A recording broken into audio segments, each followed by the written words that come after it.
Hey, oh, what? Hey, friends, my name is Aaron Ciotti. Everybody calls me Ciotti. Welcome to Friday, 5-inch Friday. My stomach hurts, my back hurts. What other excuses are there? I'm probably gonna cut this stream short. I'm just a mess right now. Yeah, Bot Grinder's coming up at 9, so if I cut this short, you've still got a bunch more streaming for tonight.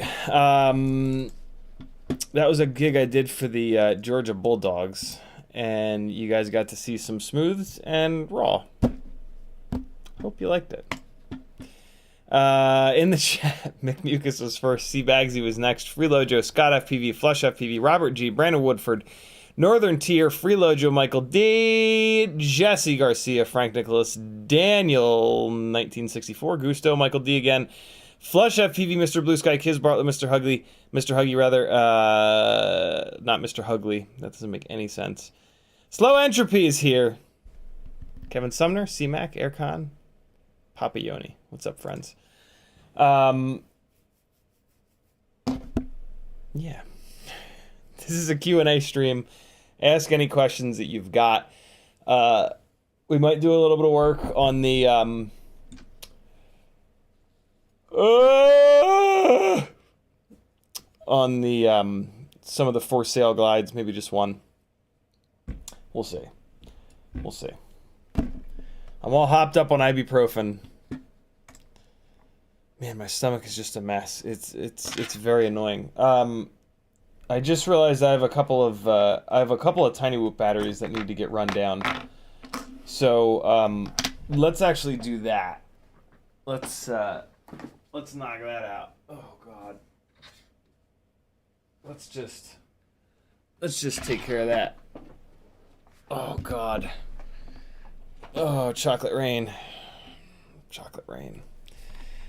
In the chat, if you want to talk directly to me, all you gotta do is type CiottiFPV, and it'll light up an orange like this. And then I'll know you're talking to me. You can do that to each other as well if you want to get somebody's attention. Freeloader tagged me and said, you should check out the Kershaw Reverb. I used to have a Kershaw knife. I forget what it was.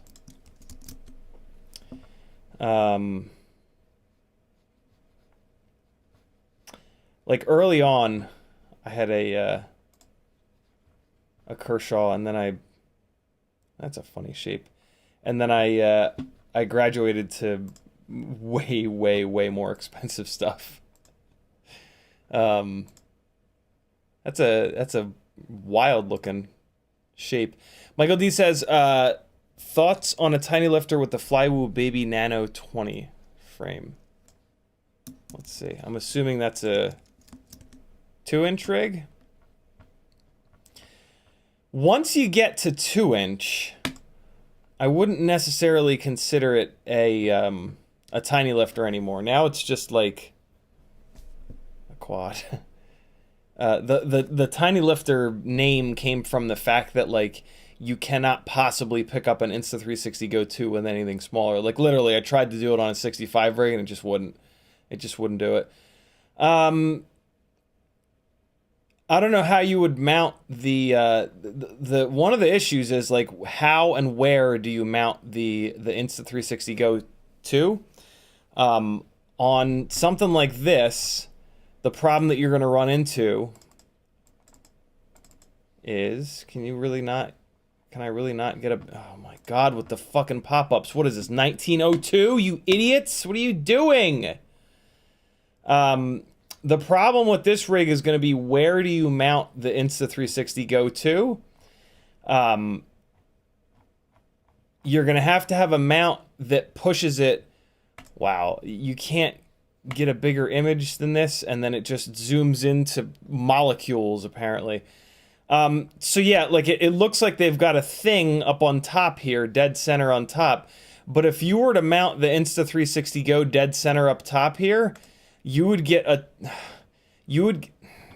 ton of duct in view. So yeah, I don't think you would want that, and unless you put a whole bunch of up tilt on it. If you did like 30 degrees of up tilt, you could probably get the ducts out of view, but then you're gonna have to fly 7,000 miles an hour all the time, so that doesn't really make sense. So yeah, I would not recommend doing it on this unless somebody makes some sort of a whole different canopy that will put the Insta360 Go farther forward. And then the FPV cam would need to be farther forward as well. Like, so but then the problem with that is going to be you're adding a bunch of weight in TPU. So yeah, I don't know. That would be, as the props get bigger, like the weight really, the weight is just going to add like crazy. And yeah, as the prop size gets bigger, the weight is going to go crazy. So yeah, I don't see it working all that well on that particular rig there, but you never know. If you can find the right 3D print file, the weight is certainly going to go crazy. You're not going to have something that's super quiet, right? Like the tiny lifters are an attempt to keep the noise at an absolute bare minimum. I'll bet you if you were to get a 2-inch rig or just like that rig set up, I'm willing to bet you would be damn near double the weight of this. And I don't think that, I don't even need to think. I know that's not going to double the amount of sound, but it's going to be a lot more. It's going to be a lot noisier. So yeah, that would be a separate thing. I don't really know of 2 inches is rough, man. There's just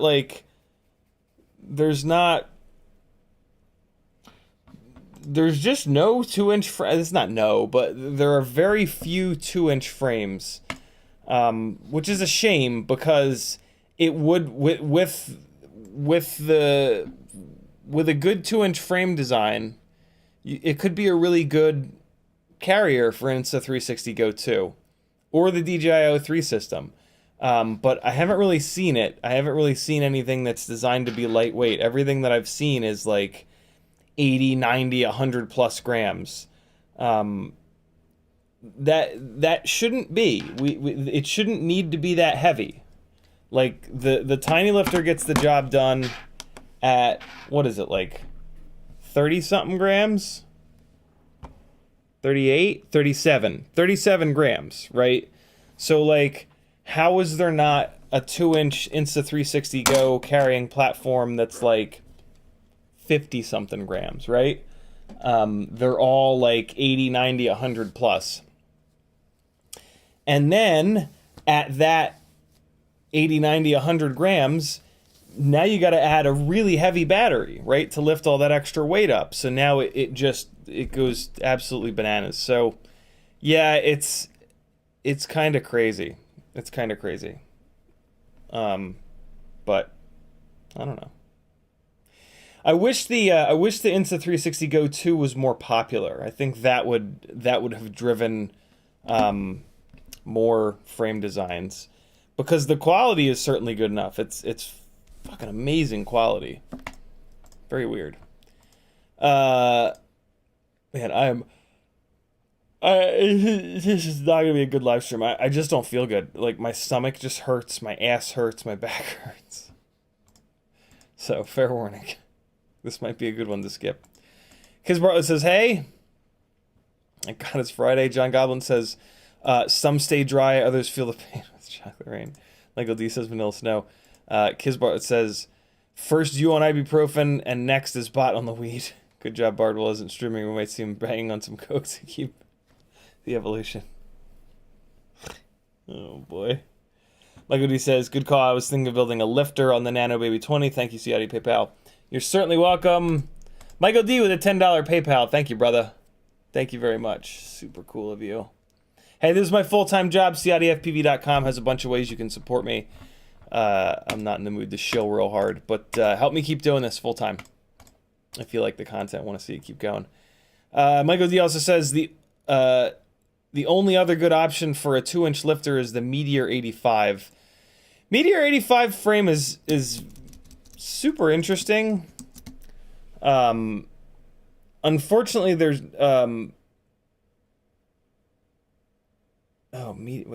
Meteor 85. Hold on. Is there like a Meteor frame? Usually the Meteor frames. Okay, I didn't realize they had a new version of this. When I hear Meteor frame, BetaFPV's got to get its shit straightened out. Other than this rig, when they have like a Meteor 65 or a Meteor 75, the frame has a very specific design. Like it looks like the Meteor 65 frame, but now all of a sudden, like this does not look like the typical. I don't know why they're calling this Meteor 85. This is their old school 2-inch frame that takes 4-bolt motors. And I have not this, but I have something similar to this that I've been meaning to get up in the air, but the prop guards being so much bigger, I'm gonna have to run more up tilt on the Insta360 Go 2, and I'm already at the minimum amount of up tilt that I want to be at. So I haven't done it because I just don't. Yeah, I have the quad. It was on super duper clearance one Christmas, like 2 Christmases ago, I think, and I snagged it. But then when I started looking at it, yeah, I realized that the props are so much bigger. The prop guards, I should say, or ducts, are so much bigger that I'm going to run into a lot of problems having them in frame. So I just kind of haven't gotten around to it, but I would kind of like to, because Brain 3D made me a really nice TPU print for it. I've also been wondering lately, they've got a new design on their 1102 here, 18,000 kV. And I wonder if they fixed the motor shaft being super fragile issue. On these older style 1102 18,000s, yeah, these 1.5 millimeter motor shafts were somehow really fragile. I guess they might have used like a really low quality metal or something like that. But yeah, look, they've got this redesigned 1102. They've even got a 22,000 kV variant, which is kind of cool. This might be good for a 1S Jungle Gym basher. 22,000 is getting there. You know, the Flywoo 1102s, I'm sorry, the Flywoo 1002s are 23,500 kV, and I think that's a better idea. This is giving you another millimeter of stator height, but it's taken some of the kV away. And we really need the kV. Like 23,500 kV is just barely enough. So yeah, I that's why I didn't go with these. I've known that these have existed, but I want more kV, not less. What you could do, though, on this motor, since it's got more stator volume, you could go from like a 3-blade, which is what I've kind of settled on with the Flywoo 1002 23,500s, to maybe like a quad blade. But the problem is you go up to a quad blade and now the weight of the propeller goes up by like 33%, and you're only adding 1 more millimeter of stator height. And like, it's one of the reasons that like on tiny whoops, the bi-blades seem to really work best for freestyle, because the bi-blade props are as light as possible, and then you can pair that with a really lightweight motor like the 0702s on the 65s or the 0802s on the 75s, and then KV, like adding KV to a motor doesn't add any weight, right? So you can do a smaller motor to keep the weight down, and then a lighter weight propeller to help with the response time, to help the PID loop work really well, and then just crank the KV to the fucking moon. And now that takes advantage of the bi-blade propeller, right? You got to spin a bi-blade propeller to a higher RPM in order to get the same power out of it. But you get the benefit of running a smaller motor, right? Like when you think about the early days of quads, everybody was running bi-blades because none of the motors or powertrains had enough power. And that's kind of where we're at with the tiny whoops, right? Like tiny whoops are still not in a place where we have like plenty of power. Well, we're kind of getting there, but yeah, with a tiny whoop, if you're looking to keep the weight down as much as possible, and just make a bunch of power, bi-blades are going to be the way to go. So it's tough for freestyle to go to like a tri-blade or even a quad blade to justify a specific motor. And I've actually been down that road. I've been down that road of using adding blades with a motor that's too low of a KV to try to make up for the fact that it's too low of a KV. I've been down that road over and over and over and over again over the last few years, and it just never works. You end up with rigs that the response time is low, and then you have to try to offset that by just jacking the PIDs up to the moon, and you just don't. It just doesn't fly as good in a freestyle setting as having a lighter weight, higher KV motor on a bi-blade.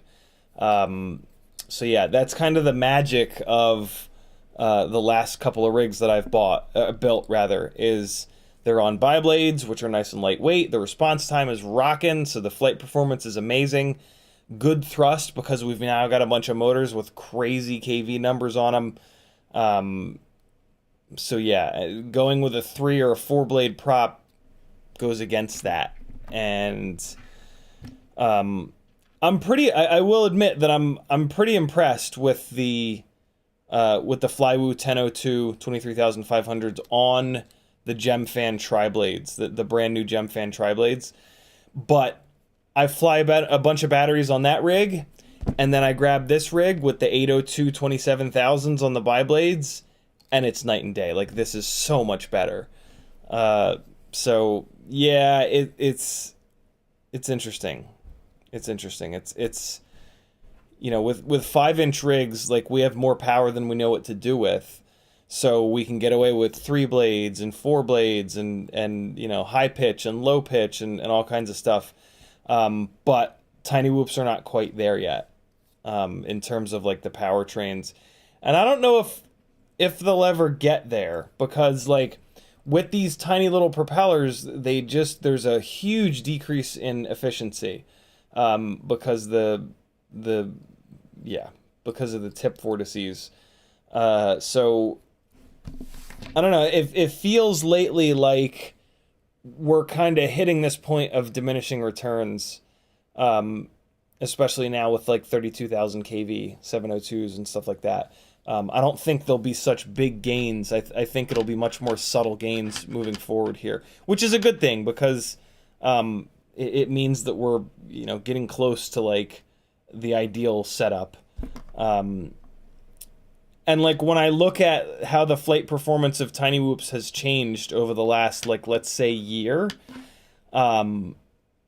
it's just absurd. Like there's been huge improvements, from the KV going to the moon, and from getting down to 802s and now 702s.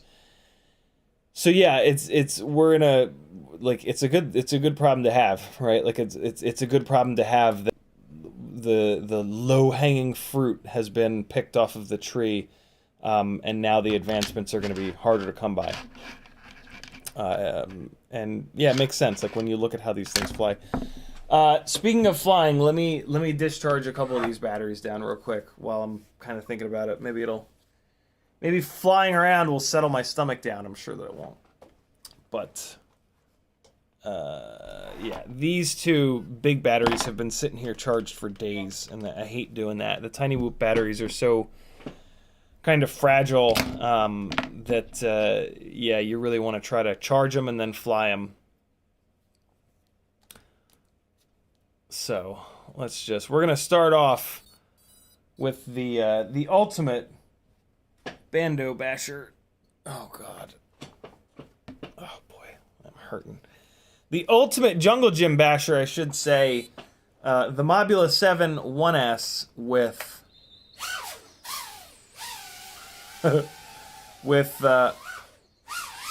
whew, boy, this is, oh god! Forget how, okay, I forget how to fly, apparently. This thing is tough to fly in here. This is built for jungle gyms, not houses.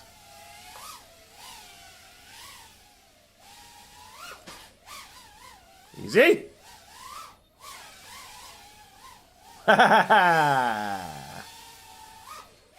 Oh boy. Easy. Easy. Stop it. Stop it. You stop that right now. Oh god. Why? Why me? I never like run the racetrack with this rig. Let's run the, woo! I never run the racetrack with this rig. Let's see how it is. Oh god, it's so difficult, man. It's just, it picks up. Yeah, it's just got, okay, too much power and too much weight for in here. I would really want, if I was gonna like actually try to fly this thing inside, I would want to motor limit it down. This 27,000 kV on these bi-blades is kind of bananas. Like, look at that! Oh god!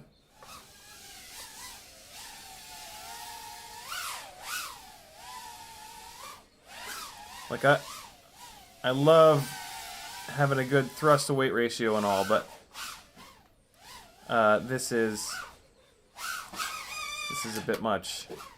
Oh, great. But that's okay. This is meant for outdoor stuff. Outdoorsy stuff. Okay, there's that weight. Oh, fuck you. Good. Good.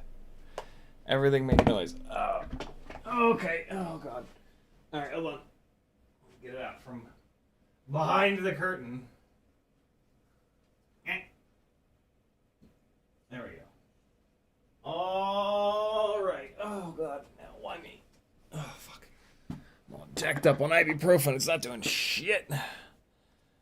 All right. Here we go. 3.85. Oh, God!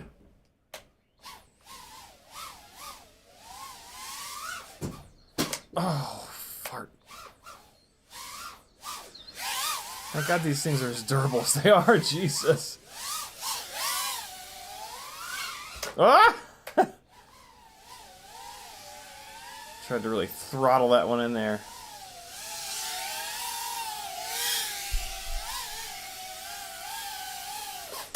I'll leave it, leave a little bit of voltage in here. Let this battery sit at 3.8.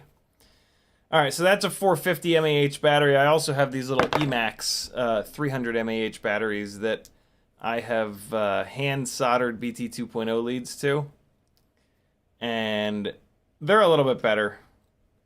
They're like I think it's like 1.5 grams, maybe 2 grams lighter, which definitely does help.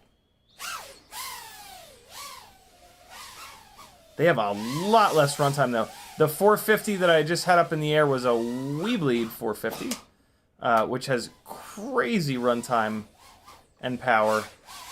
These 300s are nowhere near... Oh, my God. It's like a drunk guy flying around.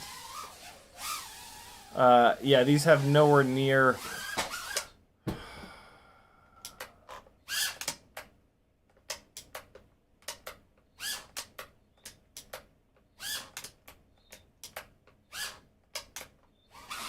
Oh, you...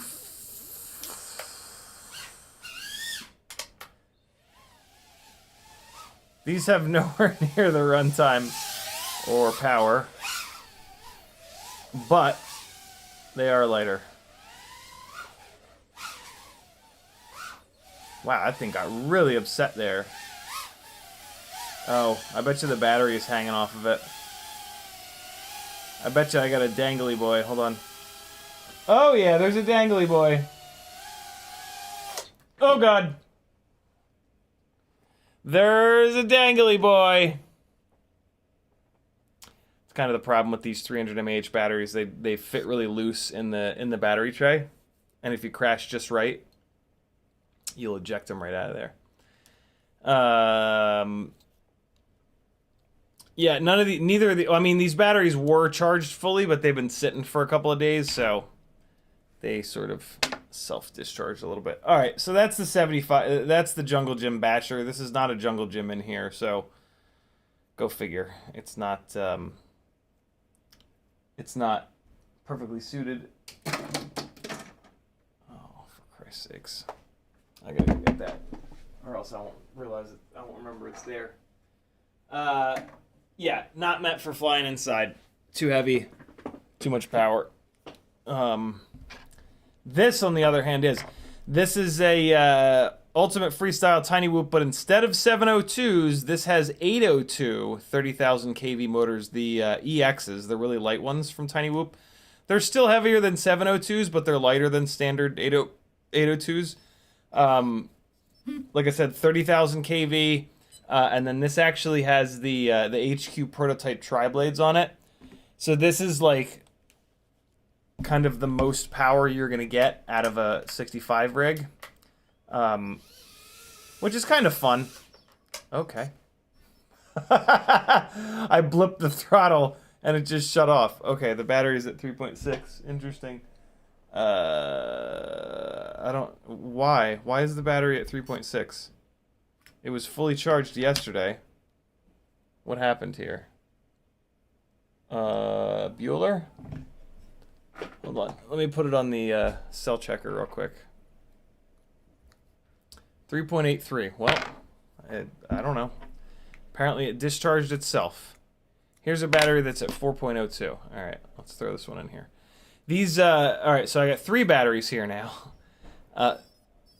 These were in the, I ran these down a little bit on the tiny lifters. Okay, what was that about? Oh, boy.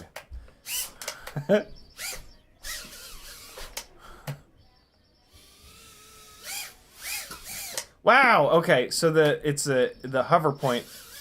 The hover point is way higher. Okay, yeah, okay. Got it. Apparently the hover point on that 75mm rig is very low. Because, yeah, you see me, like, I'm not dropping my elevation on purpose. It's just, going down. Oh, boy!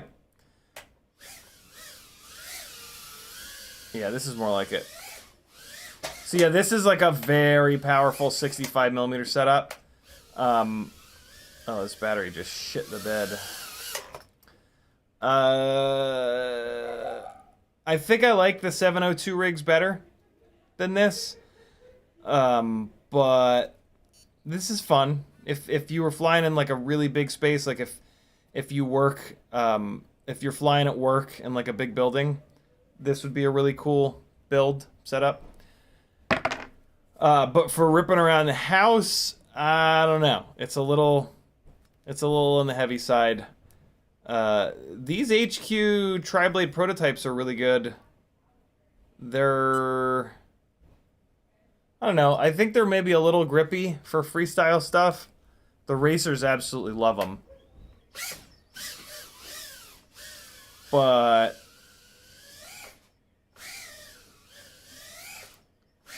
yeah, so like you see that, like I'm giving it a big blip to try to do that big power loop where I go through these double gem fan roundy boys. And like I'm not even getting remotely close. Like the bi-blades do that a lot. Wow, this battery shit the bed too. Yeah, these batteries really do not like to sit charged like this. They really want to be charged up and then run down, and then charged up and then run down. Let's try this last one that I have. And yeah, like I said, I ran these batteries down a bunch on the tiny lifters. But they were still showing like 4-point-something volts. So, yeah, see 4.02 even plugged in. I would think we'd get a little bit more life out of them than this.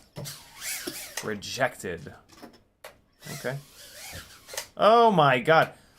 It's in the blanket. Oh no.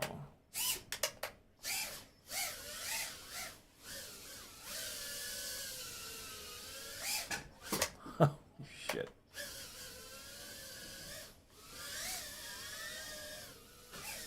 Stop that! Jesus farts. Fucking.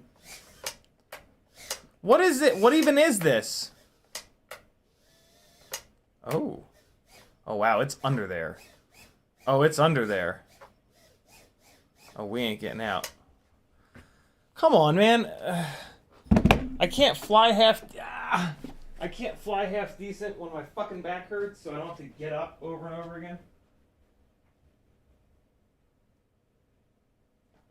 Ugh.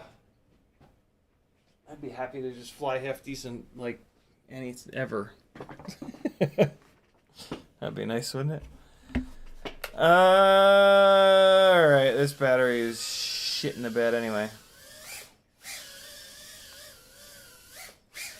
Oh, face first into the wall. What an idiot. What is this? Where am I? What the hell? Oh. Ooh. That was a hot looking little move. Ah. Alright, well, that's the end of our flying for the night. Oh, good. Oh, good. You know, I was just sitting here hoping that I could crash another 14 times just trying to get home. Oh. So much for landing on my lap! Alright, we discharged our batteries. That's, yeah. That's what I was going for. Ow. Okay.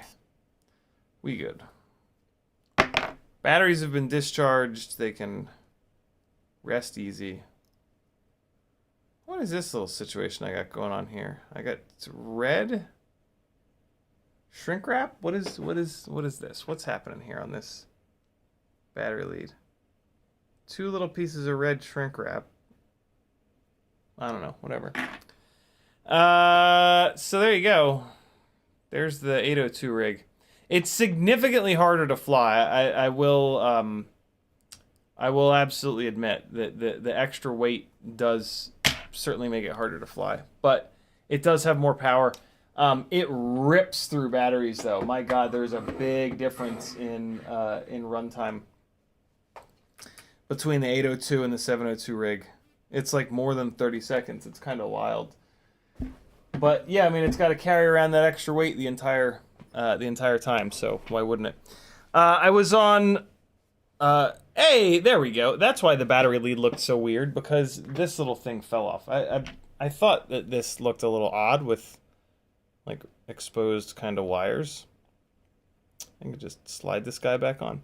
Hey, I was on Off Axis's live stream last night. Had a blast. EEDoc was there. Was Fat Pastor there? No, I don't think Fat Pastor was there. Here, let me give you guys the link. There were a bunch of beautiful bastards on there. Danzilla was there. Where's the link? Where's the link? The link is over here. Direct message. P. Richard Scott is in the chat. What's up, homie? Oh my God. This is ridiculous. I have no idea what caused this. It just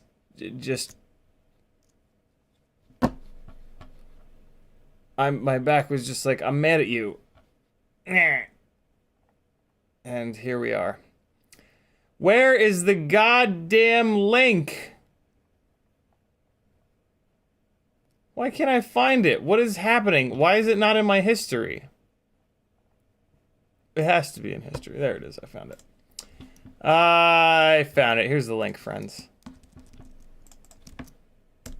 We didn't talk about anything in specific. We just kind of bounced around. Bunch of cool stuff. That was fun. Brandon's Baked Beans was there. EEDoc. Not Super Deluxe. Danzella and Off Axis. And then, wasn't there a 7th for a little while? 1, 2, 3, 4, 5, 6. I guess it was just the 6 of us. Not Super Deluxe is not Off Grid. Oh God, I'm the worst. Not Super Deluxe is Blizzard FPV. But I think he had like family stuff going on. So yeah, I warned you guys. This is not gonna be a good live stream.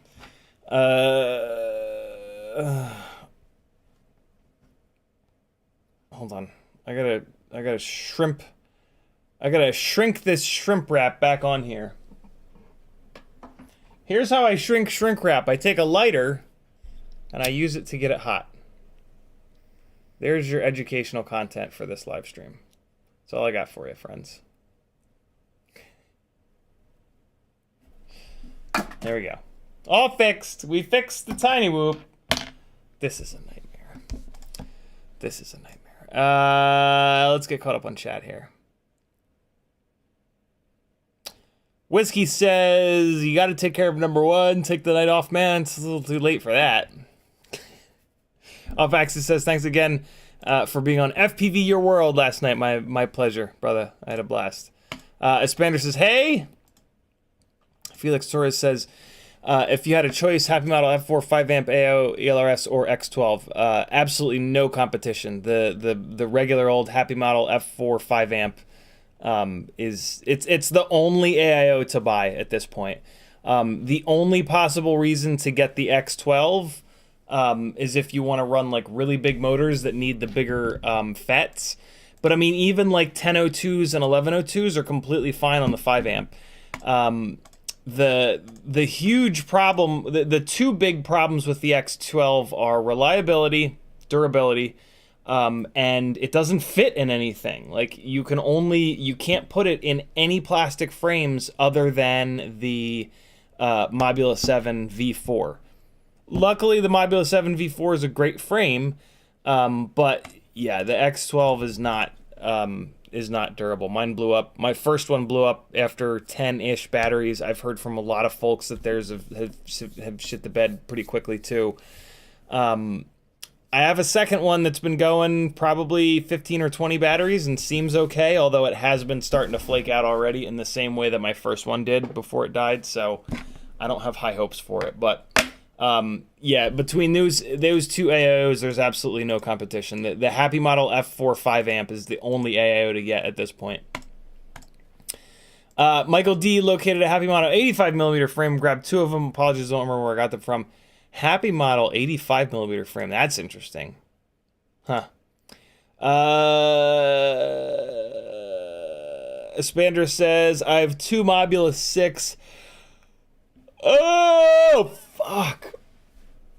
Two Mobula 6 with 19,000 kV motors. Should I buy higher kV motors, try to sell them and buy a new whoop higher kV? Expander, you're not going to find, unfortunately, a Mobula 6 with bind and fly with higher kV motors than that. And really, the Mobula 6 ELRS is the only tiny whoop to buy at this point. It's just so much better in so many ways than everything else. So yeah, just take those motors off, put on some, it depends if you want to fly smaller spots, 0702 30,000 or 29,000 or 28,000 or 27,000 or 32,000, whatever you want. Anything over 26,000, you're probably going to be really happy with it. Or if you're going to fly bigger spots, 0802 30,000s or 28,000s, you'll dig it. CMYK's in the house. What's up, homie? Ram Douglas says, hey, happy people. Oh, shit. Alfaxis says, thanks. You're certainly welcome. Northern Tier says he caught some of that. Really cool to see you guys. Great conversation. Freeloader says, you slept in the wrong posture. That is what happened. Could be. It started bothering me yesterday afternoon, but like not really. And then, yeah, I don't know. Kiz Bartlett says, bot grinder dab time. Ciotti, I'm hopped up on ibuprofen and use a lighter for shrink wrap. I enjoy the comparison. Morton Upshot, you didn't miss a goddamn thing, man. I'm a mess tonight. My stomach, ass, and back hurt.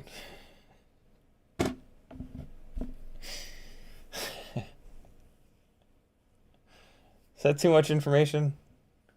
Should I not tell you guys when there's a chocolate rainstorm?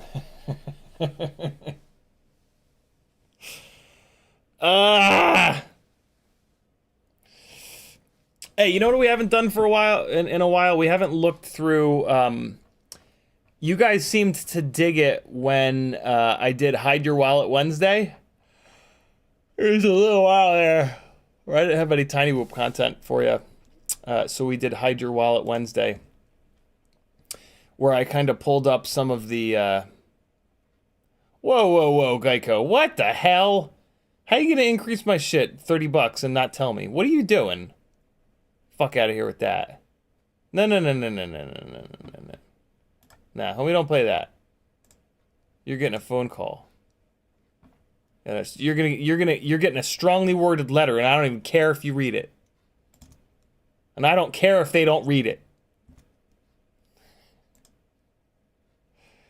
So yeah, let's see. Let's pull up a couple of Kiz Bartlett says your stream description should have said big poops, tiny whoops. Felix Torres with a $5 super chat for the Medicine Man fund. Thank you, dude. Thank you, thank you, thank you. Look at that. Because of Felix Torres, we've hit a landmark, a $400 landmark. Thank you, brother. Very cool of you. So there's a GetFPV email blast that we can take a look at. Let me pull up the. So a new bind and fly came out the other day, and they sent a big email blast about it.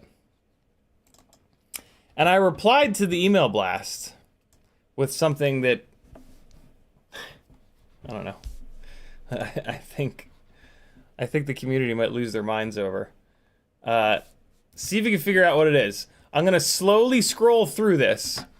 I'm gonna do it this way to see how quickly you guys can see the problem here. All right, I'm not gonna give you much time. Okay, and then we're gonna look at here. We're gonna look at here. Who sees the problem here? Anybody see the problem? Did anybody see it? How many people saw the problem? We're past the problem already. Who sees the problem?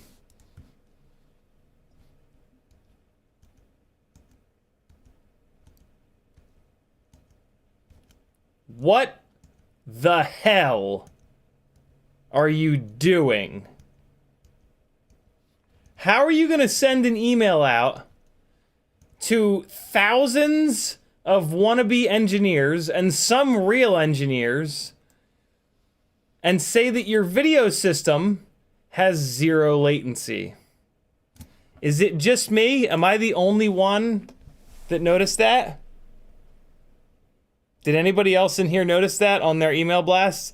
It's not just in the email blast, but it's on the websites that use these images, and it's all over their Instagram. It's not all over their Instagram, but they've got an Instagram product video with someone reading a lot of this content, and in there they say, our new crisp 4K video system with 0 latency. Really? Like, you guys are in the FPV community, right? Should we all buy one and then we'll all test the latency, and when it's not 0 latency, we'll write them strongly worded letters and demand that we get our money back? I mean, is it like, am I being an asshole? Like, don't answer that. Like, am I being a dick? Is that a dick kind of thing? I don't know if this is really set up for carrying an HD cam.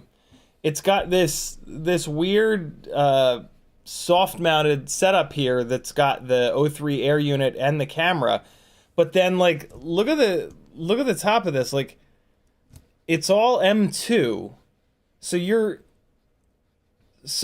you put a Brain 3D, TPU mount up here, and it's only held with a 120 gram HD camera, and it's only going to be held down by M2 screws. That's a little sketch.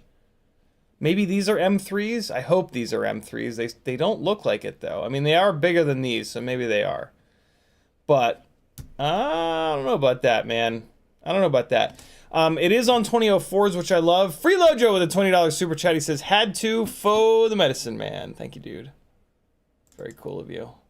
Oh shit, look what Freelojo did. It's the weed number!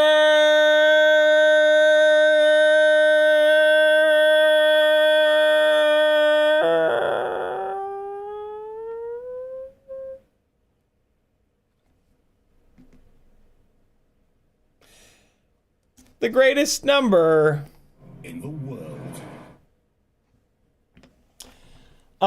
So yeah, I watched Kebab's review of this, and it actually kind of seems pretty decent. So yeah, this is just me being a jerk, but I really I cannot believe that they put this out. Here's what I think. I think that they had one of the AIs write this. I think like Chat GPT or whatever the hell it is might have written this content. And then they just didn't proofread it. But yeah, I don't know. This thing actually seems pretty decent. God knows if it'll actually hold up, right? Like, who knows how decent this AIO is in here. Frame seems pretty good. Bob seemed pretty happy with the frame. He flew around and crashed it a bunch, it looked like. These 3.5-inch props are great. Their 2004 motors are extremely heavy, which is kind of a waste because they're in ducts, so they're never really going to get beaten on. But, you know, it's their own motor. They're not going to use somebody else's 2004 motor that's a lot lighter. So, yeah, it's interesting. It's a 3.5-inch rig, so it's kind of big. But, yeah, I don't know. O3, I think it's the first of the... I don't know if it's the first, but it's got the O3 air unit on board, which is pretty cool. You can damn near just use that as your... If you're not going to be doing paid work, you really don't need to drag around a GoPro on this. You can just use the O3 feed, and it's going to look, you know, pretty much as good as a Session 5. So yeah, pretty interesting. I don't know. This form factor, I guess we'll call it, to me doesn't really make any sense for what this is. Like, to build a quad with the O3 air unit on board, I don't understand why you would put it in this pusher setup.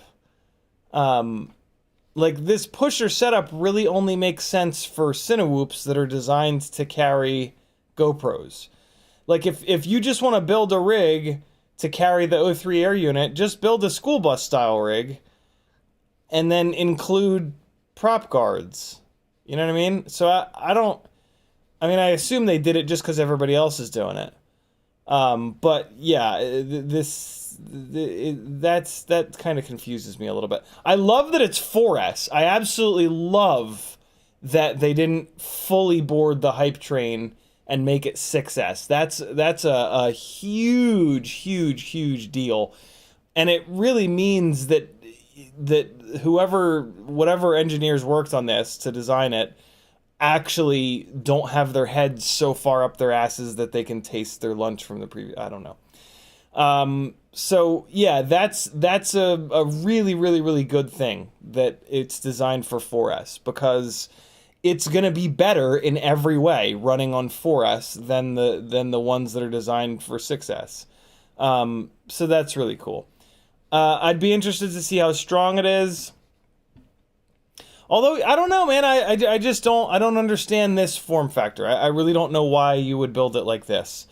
Because the O3 air unit is not going to give you good enough image quality for cinema-focused work. But, I don't know.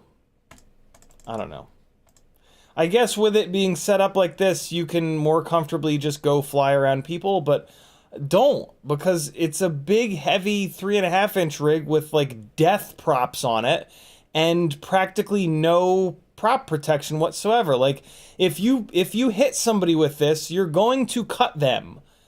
And, like, it's not going to go well for you. You know, like, look at that. Like, that's super dangerous, man. Like, that you can't fly this around people. Don't be that guy that shows up on the news, or girl. Adam C with a $5 super chat for the Medicine Man Fund. Thank you, brother. Much appreciated, my man. So yeah, I don't know.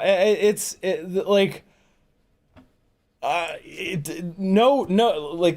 don't want to sound like I'm hating on Emax here. This is probably one of the better ones of these. I just don't understand these rigs. It has nothing to do with this one. It just has to do with this form factor. I just don't understand it. I don't know what it's for. You can't fly it around people. The guards make it fly worse than if there were no guards. So what's the point? Why are the guards there? Like, okay, they're there to slow it down. Well, why? Why do you want to slow it down? Like, you can just have you can just build a regular quad and then have removable guards and put 2 sets of motor screws in there, and then you can have a rig that's stronger, that has removable arms, flies better, and right? Like, this just yeah, I don't get it. I don't get it. But that's just me. Nothing against Emax for that. I think they did kind of a great job on this. And if this thing is durable, then the fact that it's set up for 4S is a really big deal. And it's kind of probably one of the best of these. I mean, the 3.5-inch props are a weird choice. It makes the damn thing like really, really big. And with Cinewhoops, my thought was that you wanted them to be smaller so that you can shoot smaller gaps. But 3.5-inch is the hype train right now, so I mean, I get it, and it will make more thrust and fly better. But I don't know. There's like conflicting things going on, right? Like, there's these prop guards that don't really guard against anything that make it fly worse, but then they go to 3.5-inch and that makes it fly better. So it's like, you know, you do one thing that makes no sense, and then you do something else that makes a lot of sense. So yeah, I don't know. I'm just confused lately. I'm confused by the FPV industry lately. These manufacturers are making some very strange decisions, and I think a lot of those decisions are just based on what sells, and they're just building rigs and just putting out weird information that's not really right in most cases, just to be able to make a buck, and that's a shame. But yeah, welcome to capitalism. So Entropy says, I'm surprised I didn't send you one. Yeah, man, nobody sends me anything lately. Ramzago says, well spotted. Kizbot says, every time I hear Emax, I just think of some Chinese off-brand sanitary towel. Yikes. Espender says, what props would good for Mobula 6 0802 25,000 kV? 802 25,000 kV. I mean, tiny whoop props are cheap and they don't really break, so just buy them all and make your own decision, because it is a fairly individualized decision to make. But for me personally, 0802 25,000s, I'm going to put on tri-blades. So GemFan will have a new tri-blade coming soon, as will HQ. But the current GemFan tri-blade, I would do that one. I would skip the Newbie Drone Azzy just because it's too weak and fragile.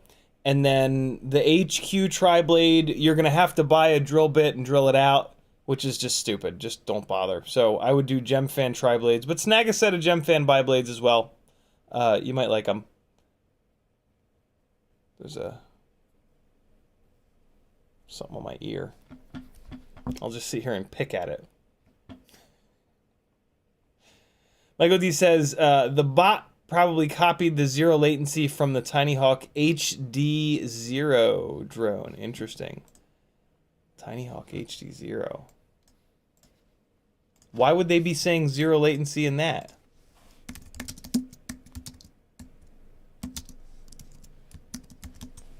What would they be...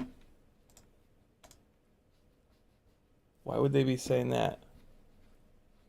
Where's oh, let's just search for HD0.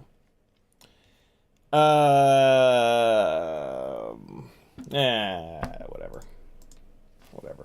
It's fine. It's fine. Hey, here's a GetFPV email blast. Let's see what they're talking about. So they've of course got, what's this?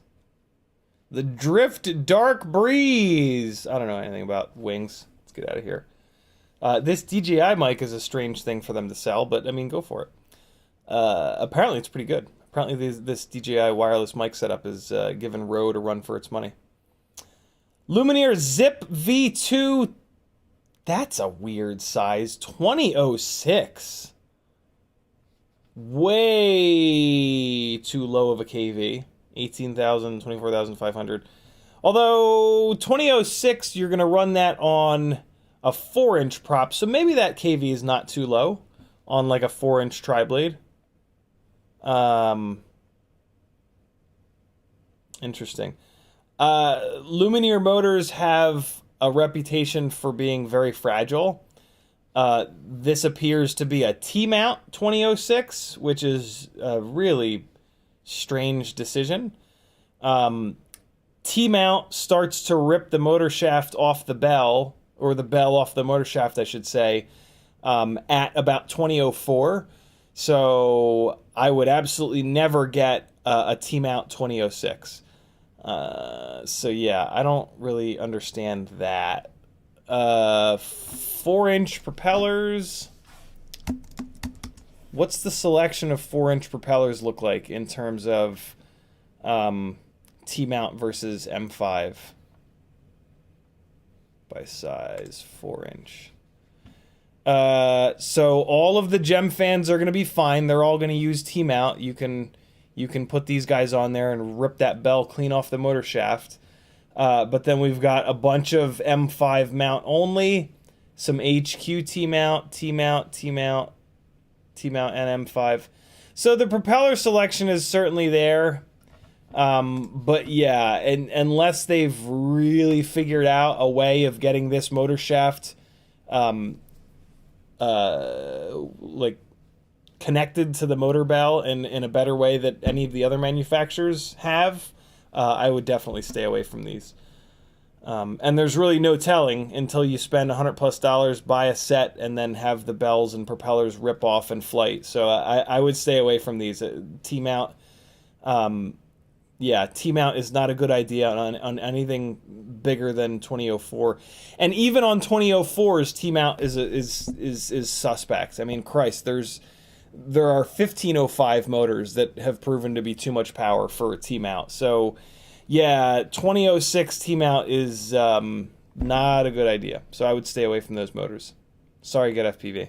You sell some great stuff, but yeah, I don't think that's a good idea. T-Boner Mini F7. This is the Acon flight controller with an MPU 6000. This is terrific. Wait, new release? No, that's not a new release. This is just the same old, same old. Oh my fuck. What the shit?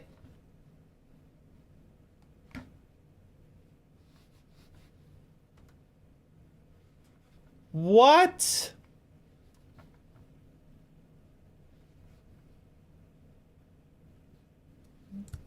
What?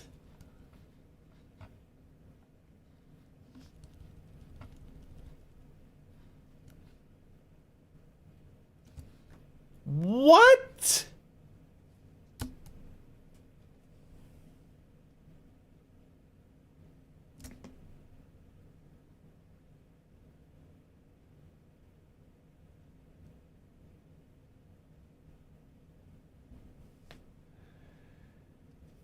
Does it come with like a free blowjob or something? Because what?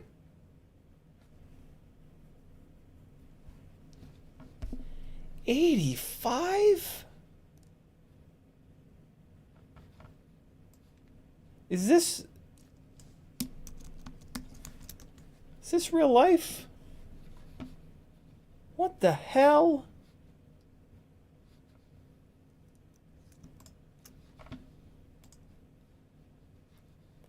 I mean, this is pretty much the same thing. Even this is even nuts. 63 is absurd. F722 Mini V1.1. Yeah, I mean, like this does look like it's a newer version of it, but who cares? It's just a flight controller. Like, they don't really change it. Like, there's no real changes. $85. And I mean, it's not. I don't think it's GetFPV like that. That's not GetFPV setting that price. That's the MSRP price, right? What? What? Why? Why is this happening? Yeah, so I would definitely not get that. I would definitely oh wow. Google has a oh, I thought FPV Crate was all the way down. Looks like it's still indexed on Google. There's no buy it now button though. That's a shame. Yeah, I would definitely not buy this for 85. I would hurry the hell up and get it for 63. Even 63 though is like crazy. Good God, I didn't I realized it was getting bad with ESCs, but I didn't realize it was getting this bad with flight controllers.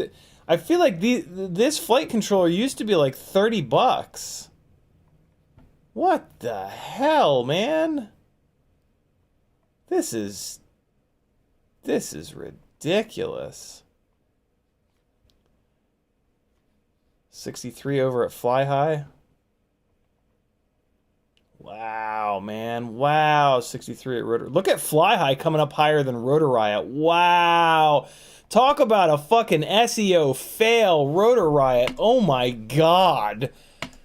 Oh, wow. That is a big slap in the face. Whoever's doing Rotor Riot's SEO should be fired. Fly High is like a new shop and a much smaller entity than Rotor Riot. Good Lord, that's embarrassing. Oh, boy. Yikes. It might be because they don't have T-Motor in the name here. What the hell is this? Oh, this is a different... Okay, all right. No, it's fine. It's fine.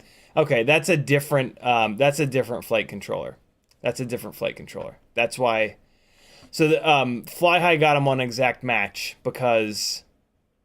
Although, wait, that's also a different flight controller. But yeah, yeah, wow, this is a fail. This is a big-time fail on SEO. Your product title... This is a T-Motor product. This product title needs to say T-Motor F7. Like, it's all fine and dandy that they've got it here, but Google values exact match really highly. And yeah, them just having F7 and not T-Motor F7 here is why they got beaten by a way smaller, way newer shop in Fly High FPV. Interesting. I used to work in SEO many moons ago. Man, yeah, 63 bucks. So the reason why I'm spending so much time on this is that this is really in my opinion, the flight controller to have.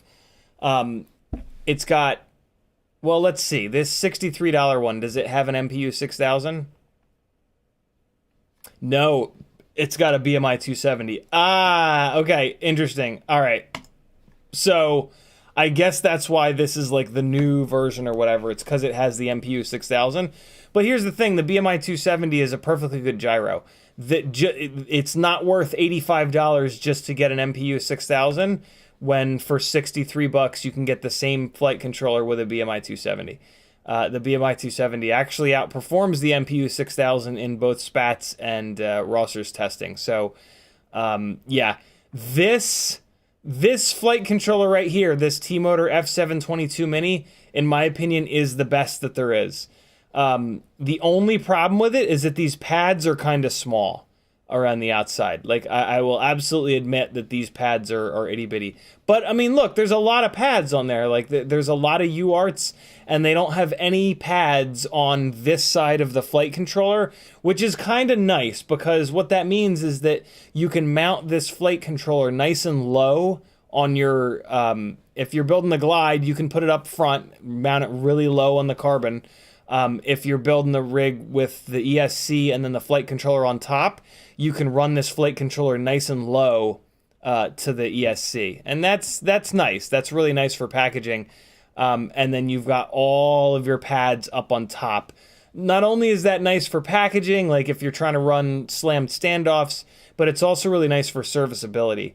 It's really annoying when you've got like pads on the bottom, and then of course those are the ones that that you need to get to, and then a lot of times you got to pull the entire flight controller off to get to them. Whereas when you have all the pads on top, a lot of times you can leave the flight controller mounted, pull the top plate, and yeah, pop the wires off and away you go. So. Also, I'm pretty sure that this is made by Acon, because Acon has, they used to sell a flight controller that looks absolutely identical to this. All the pads, all the chips, everything is in the same spot. So I'm pretty sure that that this is being made by Acon for T-Motor. So yeah, $63 is a lot of money, but in theory it'll last a long time. So if you're building a rig that you want to not fall out of the sky and shit, yeah, got to spend a little bit of money. But boy, oh boy, $85 is a big ask. Fuck. If you're going to be building any rigs, any like good quality rigs and coming up here, I would jump on this, and I would snag a couple of these at 63, because I'm assuming that these are going to start to go away at $63, and the replacement is going to be 85, and that's just absurd. Oh boy. $85. What the shit is happening here? Good lord.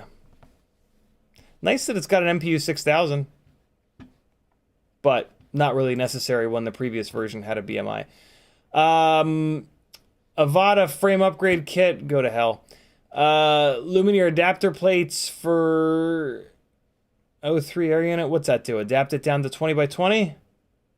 That's pretty cool. Wonder what it weighs.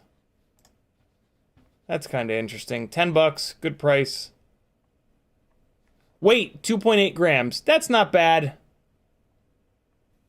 I thought it had, I guess the Vista has 20 by 20 holes, but now this guy only has 25 by 25 holes. So this actually could be really useful. Although, to be honest, you can just VHB this damn... Just put a big old piece of VHB on the bottom of this thing, throw a zip tie around it, and you're good to go. Save you 2 grams and $10. But I'm down with... Oh, look, it's got 30 by 30 holes, too. That's pretty slick. I'm always down with super clean builds where shit's bolted down instead of VHB'd down, but I don't know. It looks like it's set up for M3. That's kind of interesting. That's a little bit annoying. The rear of the glide is set up for M2, so you would just have to drill those out. Not the end of the world, but with VHB also, like, there's a chance that this mount is going to have it, like in the back of the glide, the Vista sits really close to this third set of standoffs, so there's a chance that something like this wouldn't even clear. And you'd have to end up, but you know, it's only $10. Good product, especially if you're doing like a lifter or something like that, where it's like, yeah, you don't want to be VHB and shit on there with zip ties. You want it to be all proper. Oh, and that's cool. It lifts it up so that the I like that actually. I really do like that. It lifts it up a little bit so that you can run that cable under. And in between it and the base plate. That's pretty nice. That is, I gotta admit, that's pretty nice. Yeah. That's slick. CineHawk 3 bundle.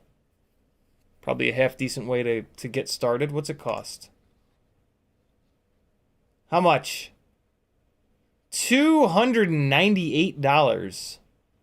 That's probably not that bad. I like these goggles because this screen comes off of the goggles, so that like once you get a good set of goggles, you can actually just keep this and just run this as a screen. There you go. So that's pretty slick. I don't know anything about this transmitter. Looks pretty stupid if you ask me. It's probably okay. CineHawk 3, I'm not in love with this. You know, this is one big ass carbon fiber frame that is gonna break, and then you're gonna have to replace the entire thing. That's kind of silly. proprietary 0802 motors and proprietary props. That's a big kick in the dick. So, yeah, I would stay away from this. 2S 300 mAh battery. That's pretty cool. Back in stock. That's pretty slick. There aren't many of these really low kV. This is not, unfortunately, this is not a Tattoo R line. This is like the old school Tattoo batteries. But it's probably all right. It's got a JST connector, which is completely worthless. So you're definitely, and it's got a cord that's like 7,000 feet long. That's a terrible idea. But I mean, you know, that connector is worthless. So no matter what, you're going to be cutting that off to put an XT30 or a BT 2.0 on it. So yeah, I would not get this. AOS 3, that's cool. This is a good frame. I would get this. Maybe. I've heard that this thing is a nightmare to live with. I've heard that, like, serviceability really sucks on this thing. I don't personally know that from experience, so I can't really speak to that, but yeah, I wouldn't get it. No, not true.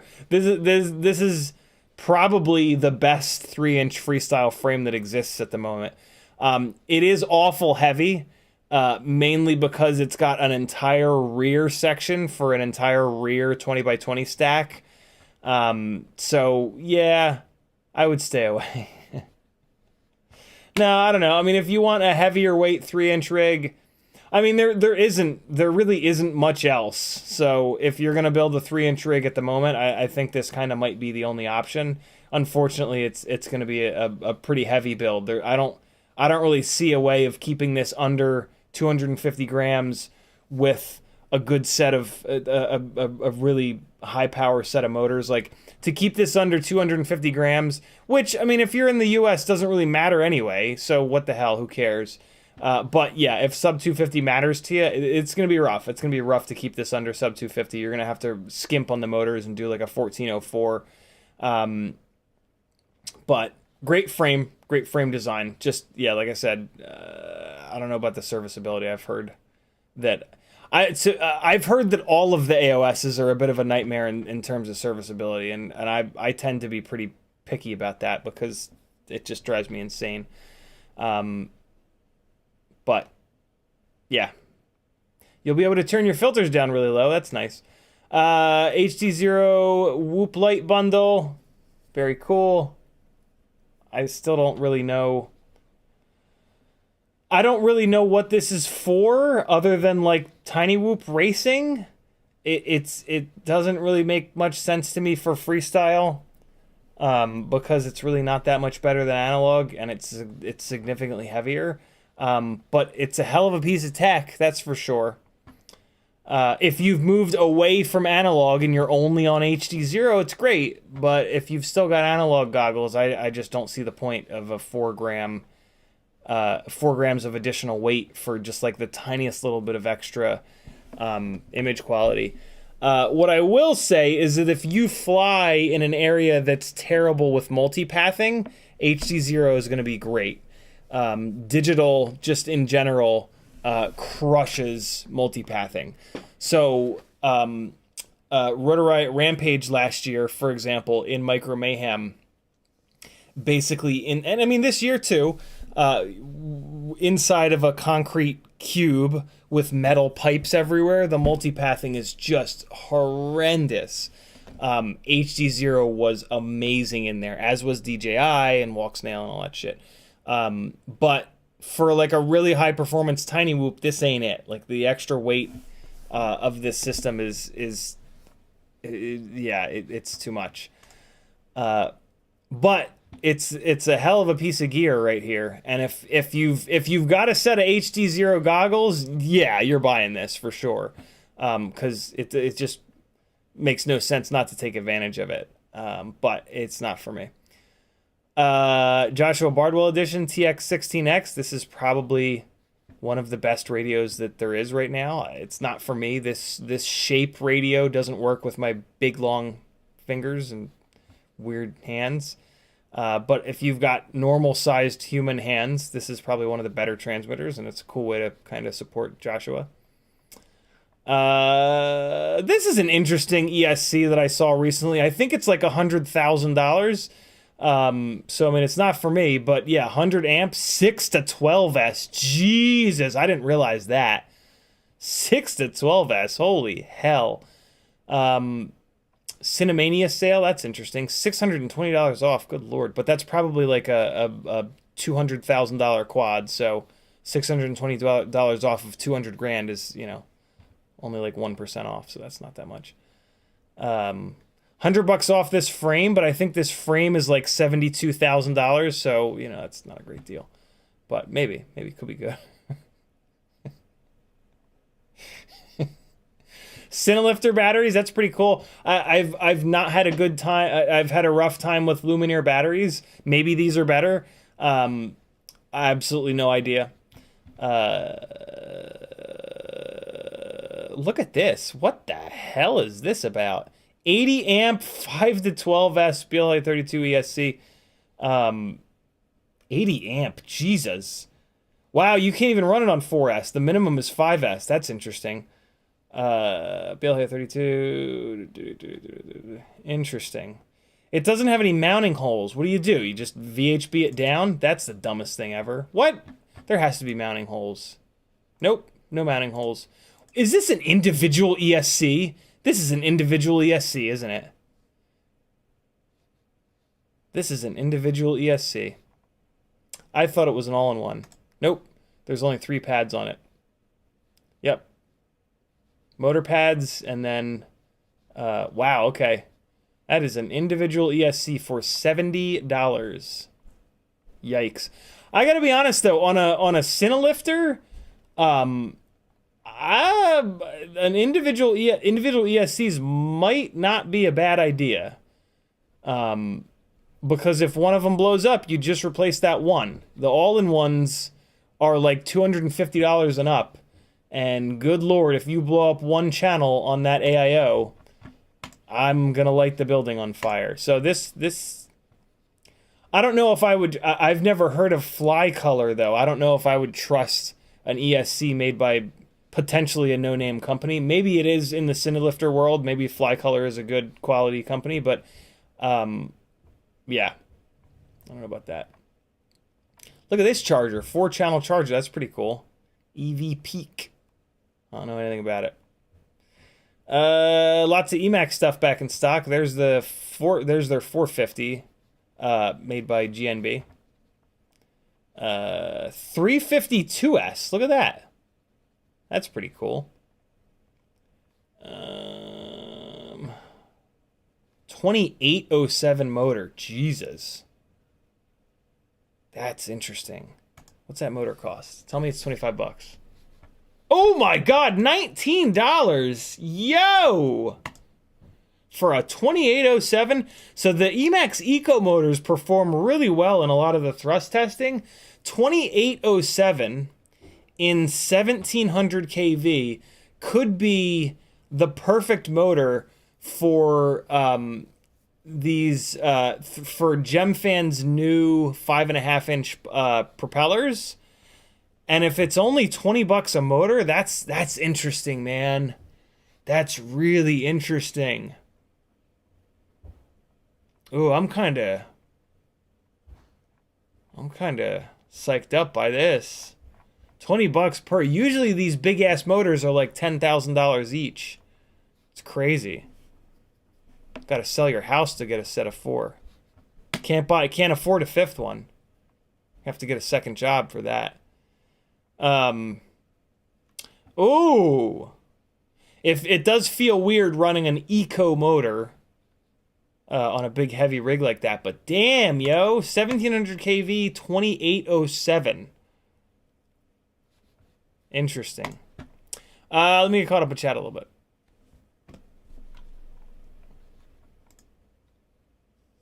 Ramdago says, goes it break... What? Does it break the frame if dropped from 6 inches? And then he says foot, and then he says looks like it... Oh! I have no idea, Ram. I don't have one to test the durability of. But Kebab in his review said that he crashed it a bunch and it held up good. Gamma Gonad says, so I just got a couple of 03s in the mail. I'm throwing one in an AOS Cine25. having a hard time deciding on motors. 1404, 1207. Definitely don't do 1207s. That is a terrible motor size. You always want the width of the motor.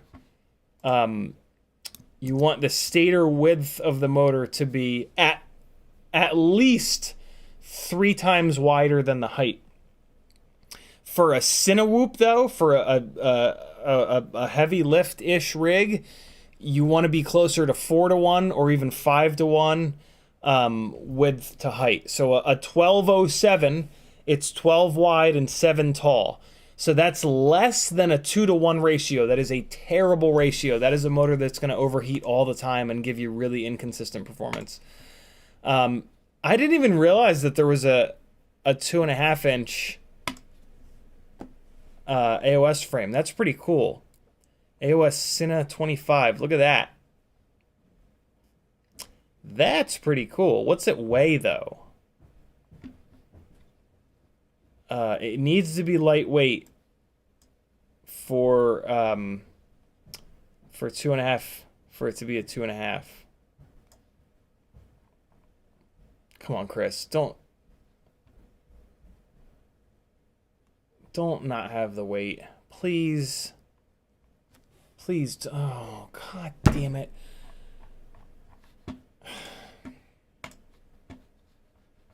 Is this real life? What world are we living in? It's arguably the most important spec on a frame. Wow, it's not even on the CNC. Don't buy this frame until they add a weight. Don't do it. To everyone watching this, refuse to buy from now on. Never buy another frame that does not have the weight listed. If we all do that, hopefully they will start. They won't, but come on, really? I'm not even going to talk any more about it. I'm not even going to talk any more about it because there's no weight listed. Gamma Gonad, I wish that I could recommend a motor for you, but since there's no weight, I have absolutely no idea. So yeah, maybe 1404s are good, but there's no way to know. There's absolutely no way to know. So there you go. There's my answer, unfortunately. I wish I could give you a better answer, but the whole world has lost their mind. AUD says, what do you think of the Qaudmula F3 Split with 03 soft mounts? 03, oh boy, here we go. All right, so I don't know what any of these things are.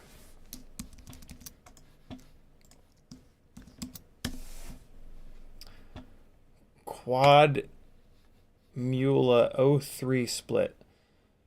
Let's see if there's a weight. Oh my god, look at that. A weight for the frame. Holy hand grenades, Batman. Pretty heavy. 54.2 grams is pretty goddamn heavy. It's heavy because it's set up with dual 20 by 20 mounting in the middle and 20 by 20 mounting in the rear, which I really disagree with for 3-inch rigs. Kinda, I don't know. I guess maybe I'm starting to come around.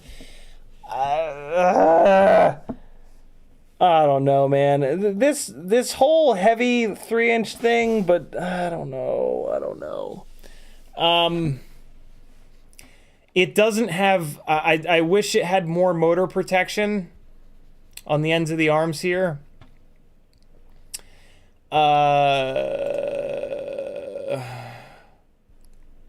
What do you think of the Qaudmula F3 Split with...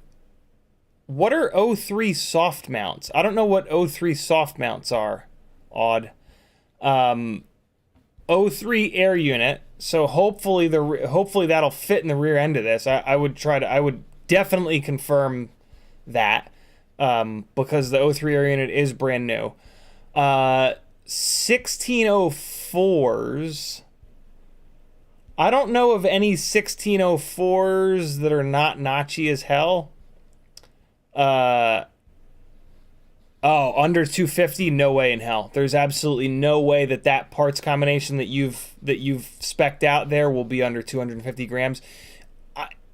I would doubt that you would be under 300 grams. I think that combo that you're talking about would be over 300 grams. So, yeah, if you have to stay under 250, you're gonna have to significantly change that build. Off the top of my head, the biggest motor that you'll probably be able to do is a 1404. So I mean, this frame is just heavy, man. That 54 grams is a heavy frame. What's a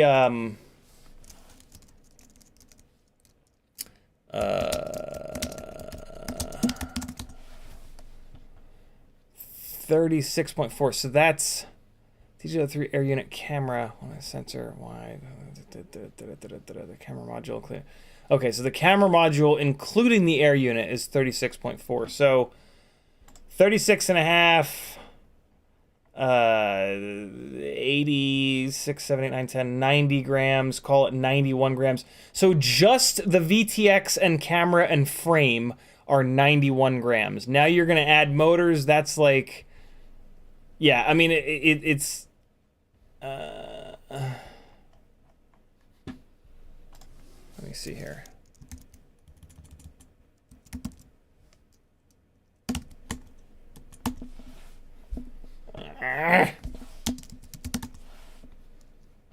Oh, really? Oh. All right, hold on. All right, let's see. So help me God if there's no weights here. There we go. Approximately 50 grams with all hardware. So, with the Vista, with the Caddx Vista, this build here, and the Vista is lighter than the O3 air unit. The only way to keep this build under 250 grams, and that's with an AIO, which saves weight, which I definitely don't recommend. The only way to keep this under 250 was to drop down to a 1404 motor, which is kind of small. So yeah, 1604 motor is absolutely, yeah, there's just no way that's going to work. But yeah, this frame is 50 grams with all the hardware. This guy is 54. So, and then you got 4 extra grams on the frame itself, and then the O3 air unit is heavier than the Vista, so now you're adding weight there. Yeah,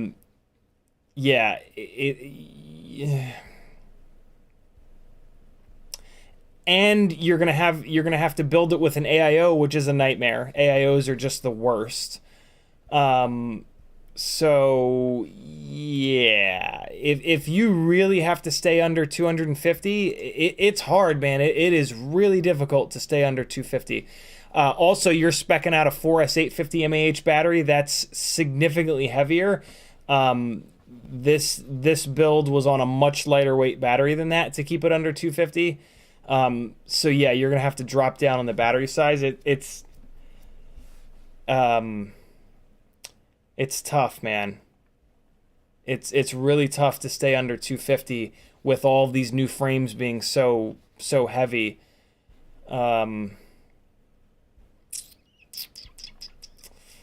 In fairness, though, that wow, yeah, and this is a 3.5-inch frame, and this Qaudmula frame is only a 3-inch frame.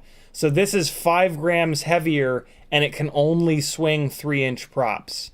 This is a pretty heavy frame. I kind of thought this was one of the lighter weight frames, but I guess not.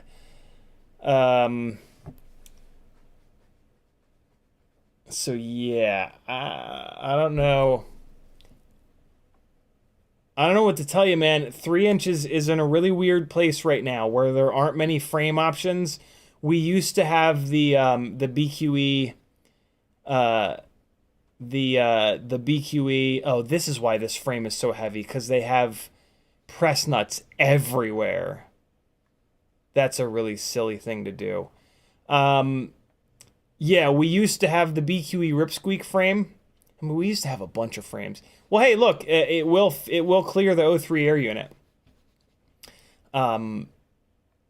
That's good to know. But yeah, to get this build under 250 grams with the O3 air unit, I don't know how you're gonna do it. I really don't. I don't know how on earth you would accomplish that. I guess you'd have to go to a really small motor and then it would just perform really poorly. Or you'd have to go to a really small battery and then the same deal. It's not gonna perform very well.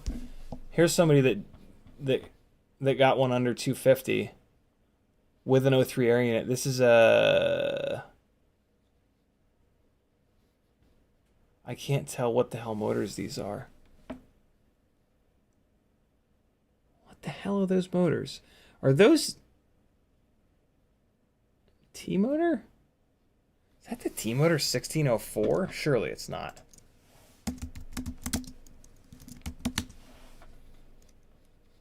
What the hell? How is that sub 250?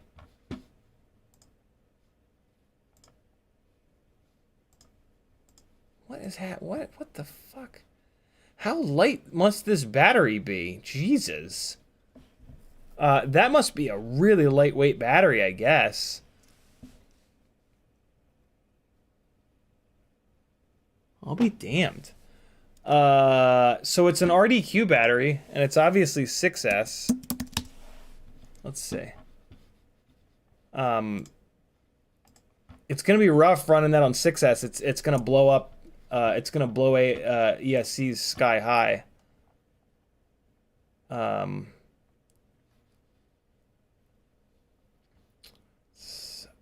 Is it this 660? No way in hell. It's got to be this 550, or even nah. It's got to be this 450. If it's a 6S. Let's see. Oh man, it's a high volt battery too. It's got to be this 450. Where's the weight? No, what? 74 grams. That's still really heavy. Oh man, that sucks. That's going to be an expensive rig to run. Running on high volt batteries, these batteries are going to shit the bed all the time. It's going to blow up ESCs and AIOs because it's on 6S. Wow, I am shocked that this thing is under 250 grams. I wonder if it's under 250 grams as is here with no props on it.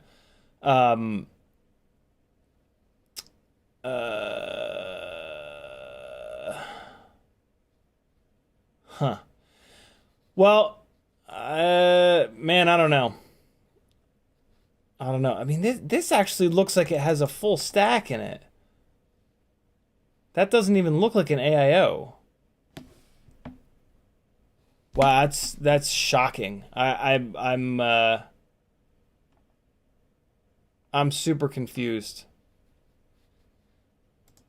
What's this guy say?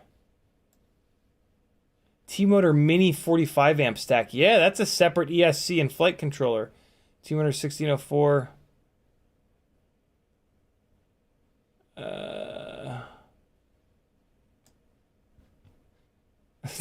Look, the receiver is up on the top plate. That's that's ridiculous.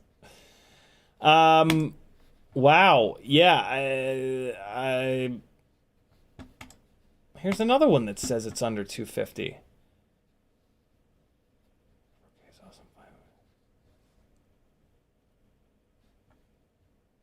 I don't know how that's possible. I don't. That doesn't make any sense to me. Do they make like a bind and fly or some shit that's...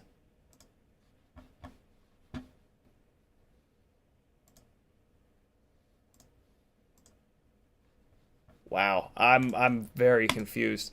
I don't know anything about the T-Motor 1604s. I don't know if it's a good durable motor or not. Hopefully, it's got a 3mm motor shaft, but I just don't know. Well, let's see if I can tell if it's a 3mm shaft looking at the bottom of the motor. My biggest question is this a smooth running motor? It freaks me out that it's T-mount because it's probably going to rip the bell right off the motor shaft. Maybe T-Motors figured out a way to prevent that from happening, but not many folks have. I can't see... It doesn't look... Usually a 3mm motor shaft just looks beefy as hell on the bottom here. My guess is that it's not. So the... Here we go. 1.5 up top, 9. 9x9 motor mount, that's pretty cool. I like that. 4-M2, yeah, no, that's fine. I can almost guarantee you that this is a 2mm motor shaft. So you're going to go through a lot of these motors, but it depends. If you crash a lot, you're going to go through a lot of these motors.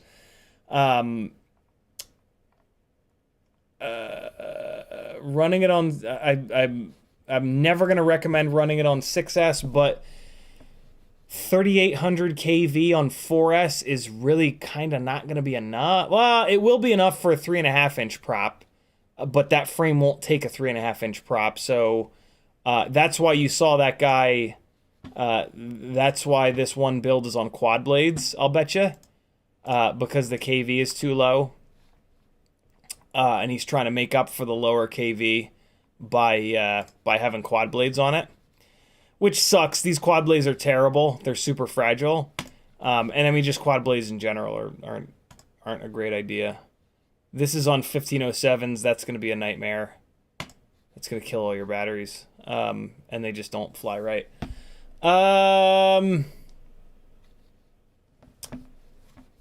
Interesting. I don't know what to say, man. It looks like magically some people have done it. The math doesn't make any sense to me. But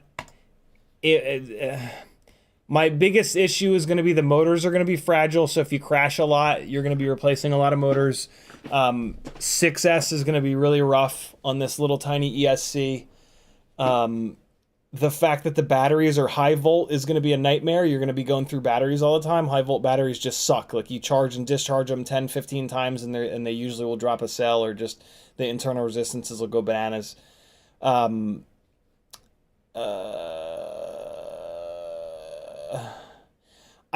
don't know what else. I don't know what to recommend though, because it doesn't make any sense to me that it's under 250 grams. So I can't really... I mean, I guess I can just look at the weight of these motors and suggest a better motor. So weight with cable, 11.6 grams.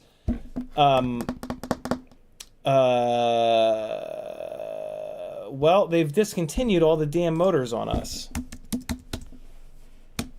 The 1505s are gone. The 1504s are gone. I guess you could do a 1404, but that's kind of pushing it. That's getting close to being underpowered. These Brother Hobby 1504s are super fragile. You don't want those. These BetaFPV 1506s are unbearably notchy, as are these RC and Powers. Yeah, they're just like our motor selection. Man, there was a little golden period of us having a whole bunch of really good motors. But nobody bought them, and now they're kind of gone. I can't recommend these 1604s with that 2mm shaft. And the fact that they're T-mount is kind of a nightmare waiting to happen. I guess my recommendation would be to go down to a high kV 1404 motor.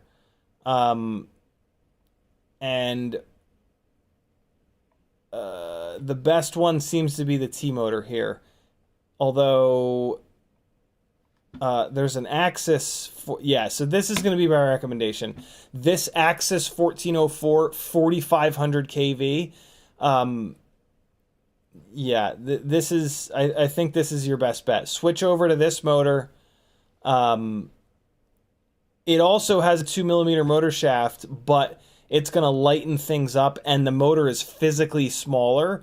So by the motor can being physically smaller, it's going to make the arm protection on the end of the arm more effective. And I know this to be a motor that's not all that notchy. And this is 4500 kV, so you can run 4S. And then you're gonna run the, is it 700 mAh?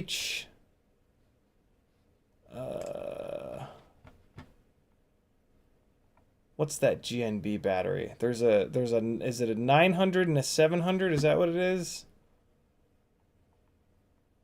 Oh man, where the hell is it? It's a yellow GNB battery. Here we go. Here's some of the yellows. Come on. Where is it? Tell me they didn't discontinue it. Let's narrow this down a little bit. So you always want to stay away from high volt batteries. They just suck. The chemistry just sucks. They're fine for the first couple of cycles, but then the internal resistance goes crazy, and you just end yourself up in a situation where, like, you either keep flying batteries that fly like a bag of shit because the internal resistances are really high, or you rebuy batteries and rebuy batteries and rebuy batteries and rebuy batteries. And like with a 3-inch rig, there's no reason to do that. Like 3-inch rigs should not be really expensive to run. That kind of defeats the purpose. I don't see them.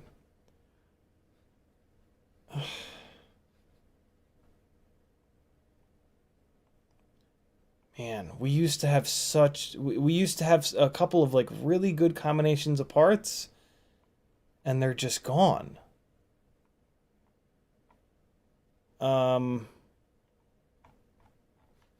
This is sad, man. This is super sad.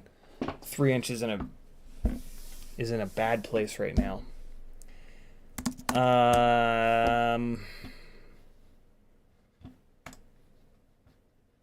I know Race Day Quads is not going to have it. They're just going to have the 850s, and they're like 100 grams.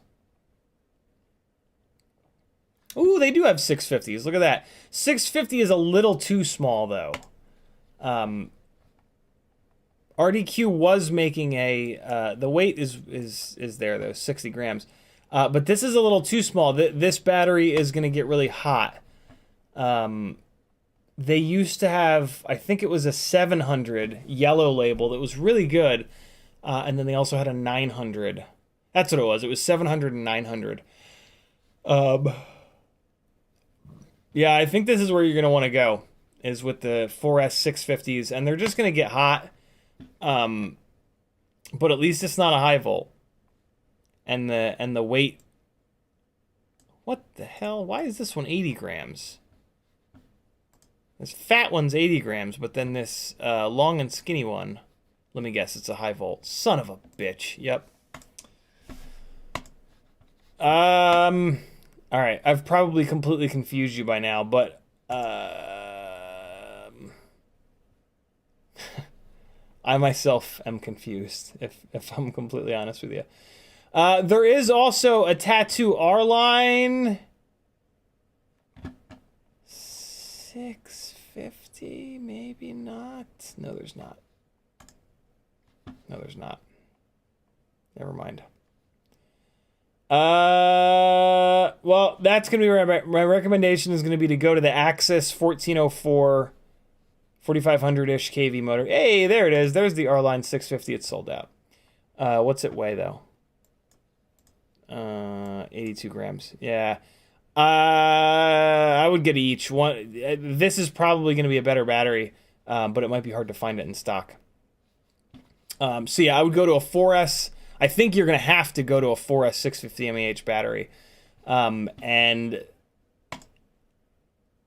you know what? The 650 mAh batteries were getting too hot on the bigger motors.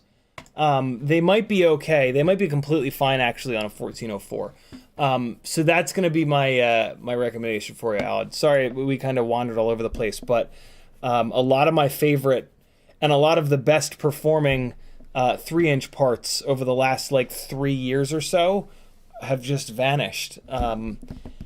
And so, yeah, we're just in a position right now where there's not a whole hell of a lot of great components, and that's super annoying. I have stockpiled a lot of stuff. Like, I have a ton of Zing 1504s as they were going out of stock that I just hoarded. And I have a whole bunch of 1505s. But, yeah. In terms of, like, what you can actually buy today, it's a much worse situation than it was a year or two ago. Sorry, brother. But hopefully that helps. Ramdoggo says, yep, 110, just a flight controller equals go whoop. Right. Gert Jan tagged me with little laughy guys. C27 Dad Bull with a $4.99 super chat. Thank you so much, brother, with a little pair athlete fella. Spander says, time to get some sleep later. CiottiFPV, the rest of the gangly people, have a good one. Sure, he's long gone by now. Morton Upshot says, putting those on a 7-inch I'm building. I paid $19. Very cool. Talking about the 2807, I think, Emax motors. Brandon Bean says, gotta love Emax Ecos if you don't crash. I assume why Brandon is saying that is that with any eco motor, the main reason that they're an eco motor is that the motor shaft is made of stainless steel rather than titanium, and stainless steel is much less strong in terms of bending, and when a motor shaft bends, it's pretty much done. Titanium is much more resistant to bending. The only problem with that is titanium is more brittle, but that's, like, for a motor, that's ideal. Like, if you hit the motor hard enough to break it, if you hit the motor, yeah, if you bend the motor shaft enough to break it, if it were stainless steel, sure, it wouldn't have broken, but it would have bent so much that it would lock up. So titanium is a way better material for motor shafts, but titanium alloy is expensive. So yeah, I'm assuming that's why Brandon is saying that. Veritas Souza says, I don't understand why Joshua Bardwell's radio, how they come in FN hot pink. I don't think it's hot pink. I think it's purple.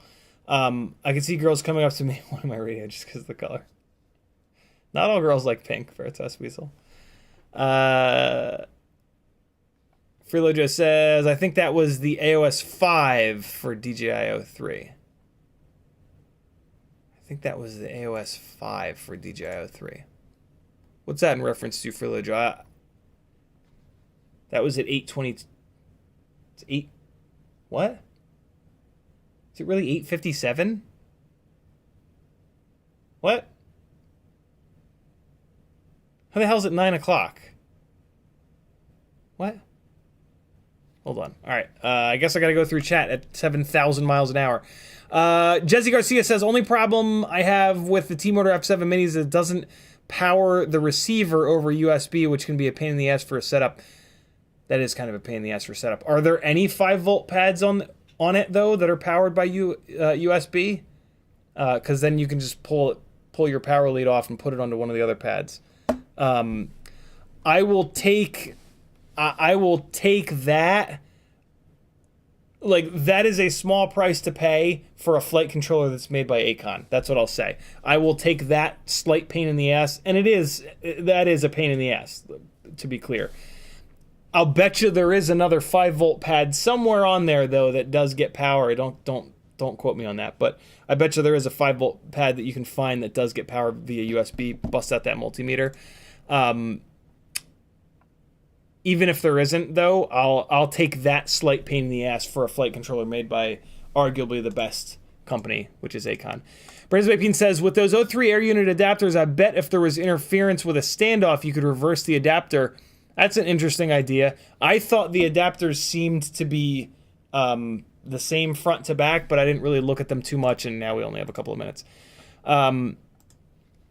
Veritas Wizard says, take a look at the GEPrc Cinelog 20. I'd like your opinion. I've already looked at that. It is way too heavy for a 2-inch rig, is my opinion on it.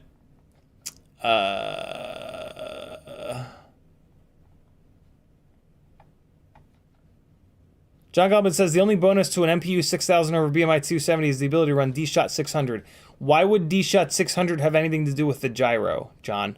Does the only thing that would make sense there is if the BMI 270 runs the processor harder and the processor doesn't have enough power to run Dshot 600, but I kind of doubt that. The gyro has nothing to do with Dshot. Those are two completely separate things. Dshot is how the flight controller communicates with the ESC. So as long as your flight controller's processor is fast enough, so basically F7 processor, as long as you've got a flight controller with an F7 processor, it is going to be fast enough to run Dshot 600. Yeah, the gyro has nothing to do with that. The gyro is internal to the flight controller, and the gyro works with the PID loop. MPU 6000 you can run at 8K, which is nice. BMI 270, the max is 3.2K, but in testing, even at 3.2K, the BMI 270 seems to work just as good, if not slightly better than the MPU 6000.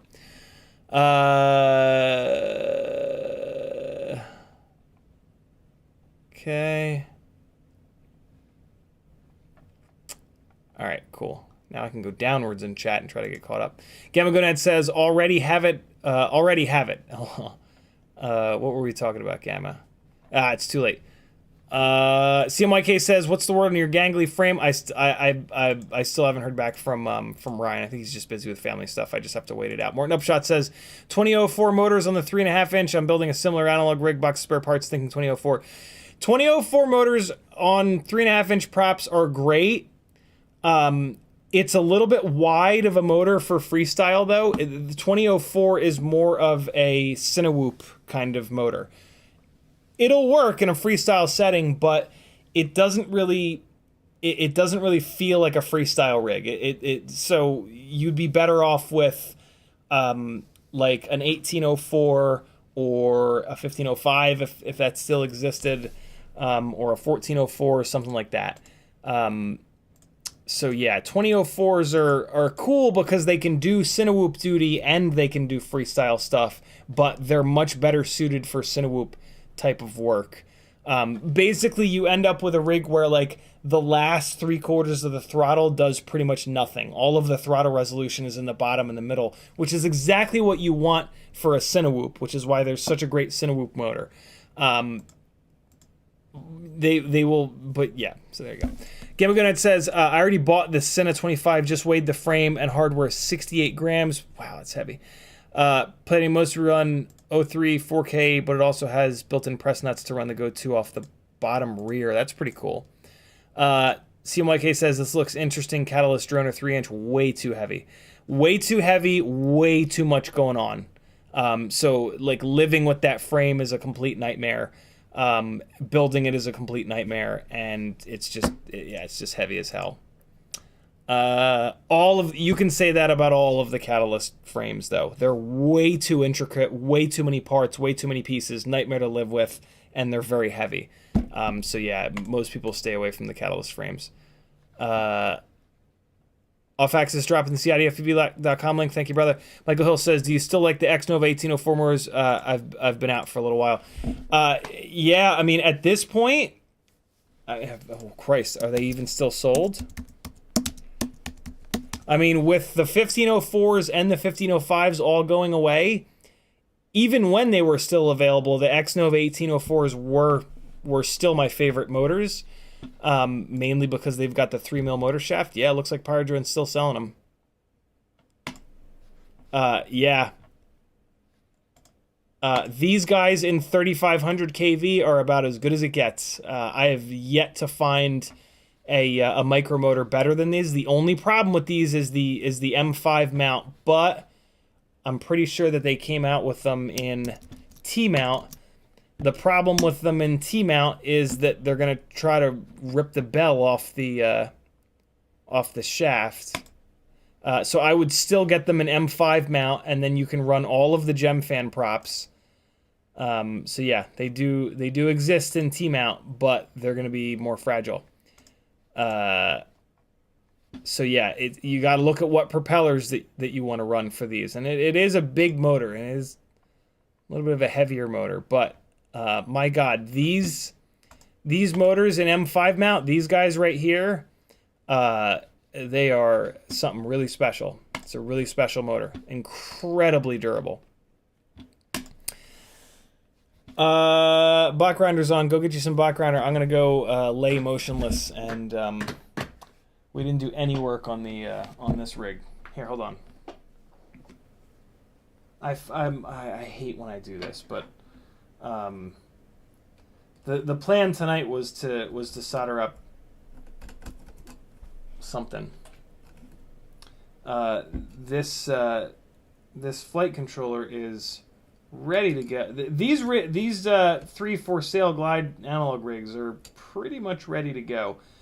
This Crossfire Nano needs to get VHB down, and then we just need to solder motors up. So let's do this. We'll solder up a motor. Just pretend like I did this one. Pretend like I soldered up a dozen of these motors, which is really what I need to do. All right, so we're going to pull this back a little bit. One of the nice things, when the motors have a little lock nut that sticks a little bit too far out the bottom, you can drop it down in the arm, and the motor will move front and back a little bit. Pull the motor back, and that'll give you a little bit of extra length. So pull the motor back in the hole. I mean, you can just screw the motor down, but by pulling it back, it gives you a little bit more wire on here, and then you can kind of hold this down, and then you can just route these wires up here. And by pulling that motor back a little bit, you're going to just give yourself a little bit of extra room. But I mean, you want to be doing that anyway. You want to be kind of doing that anyway with these motor wires. You never like run them straight to the ESC pads. Just push them. Just push them up a little bit. And that'll give you a little bit. You can't see shit because Logitech sucks donkey balls. It'll clean up in a second. So yeah, get this on here, and then push the wires back a little bit to give yourself a little bit of extra slack here. That way, when you break an arm, you don't yank the wires off of the ESC pads.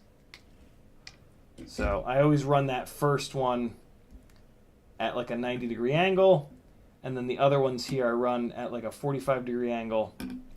Hold it here. And so with that guy like that, we're going to give this guy a little bit of extra, and this guy here a little bit of extra. And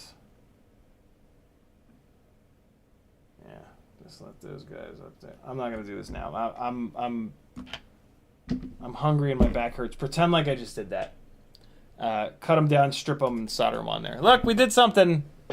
Sorry for anybody that was looking forward to watching me build yet another 5-inch rig, but there's about 7,000 live streams of me building 5-inch rigs, so plenty of content there. Just search for, come to the channel, click the little, on my main channel here, just click the little magnifying glass and then search for glide. There'll be about 100 million videos of me building glides. Veritas Uza says, what do you think of the Cetus X? It only really makes any sense for an absolute brand new pilot. And then spin my props, call me a pilot, like that stick out way too far in front. Thanks for hanging, friend. Sorry this was a weird live stream, but my body is just in pain. But we looked through some new products. Hopefully that was fun for everybody.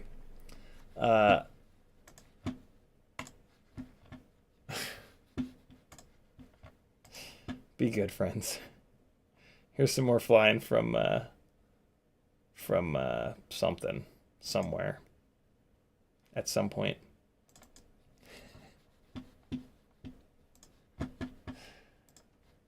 Can't win them all. Lately, I can't even win some of them.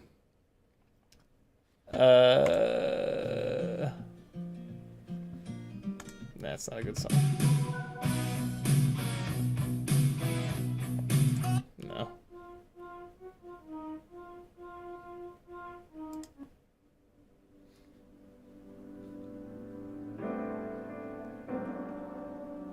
No. Come on, just give me... Oh, the computer's freaking out.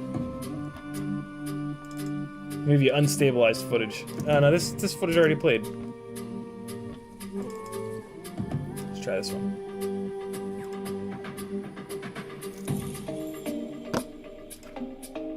Come on. Come on.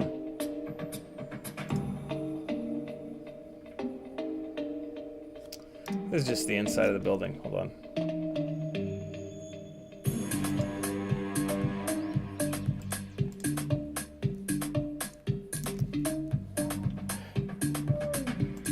I'm trying to find something decent for you guys to watch. Oh no, this is these fucking real estate nerds walking down the football field looking like a bunch of jerks. This is a cool one. This is cool flying around here. Be good, friends. I'll see you Sunday.